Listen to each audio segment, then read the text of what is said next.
All right, maybe you've been there before. Itchy eyes, a runny nose, a cough that just won't go away. It may not be a cold that's causing your symptoms. Where you work or live could be making you sick. It sure could. NBC6 investigator Dan Kraut joins us tonight with more on the possible causes behind it here. Dan.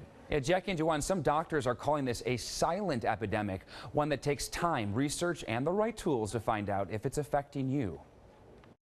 From mold to mildew, there are things around you can see that make you sick. And there are things you can't. It's invisible. You can't see it, smell it, touch it, taste it. Alan Bell is a former Broward County prosecutor.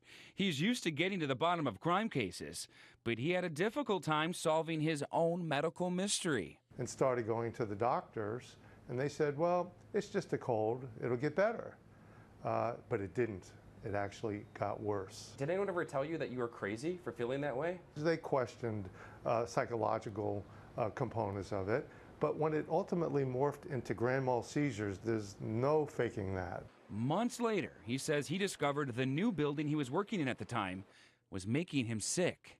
The new carpeting, the new glues, the new paints, all the new ingredients were recirculating around in the air. They're called volatile organic compounds, or VOCs, gases that can come from paint, wood, even office equipment.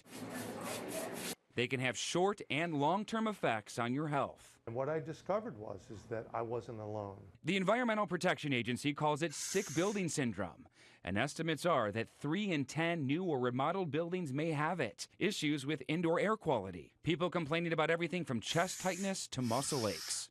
There is help, but it can be hard to find. You can fill out an online request to have your workplace investigated by the federal government, but we found that's only happened 13 times in Florida over the past decade. And when it does, the results can take years to come back. Do you hear of this often where people get sick from a new building? Absolutely. Using a federal grant, University of Miami professor Naresh Kumar says he has developed a solution. A brand new building can be living hell. He helped create this, an electronic monitor that measures in real time the levels of VOCs in the air. It notifies you when it reaches harmful levels. An extremely high concentration of VOCs can cause many different disorders. He's working to get the cost down so it can be used just like carbon monoxide detectors. As for Bell, after finding the cause of his sickness, he has devoted his life to helping others avoid what happened to him. Nobody is immune from this. It doesn't matter if you're rich or poor or black or white or Jewish or Muslim, it doesn't matter. We're all equally at risk. As an environmental advocate, he believes there's nothing better than breathing in the fresh air. The EPA says a lot of the problems arise from not having enough ventilation. Now, Dr. Kumar believes your home could actually be making you sick, and the possible cause is in nearly every home.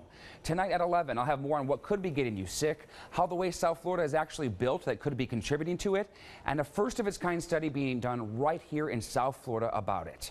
Live tonight, Dan Kraut, NBC6 News.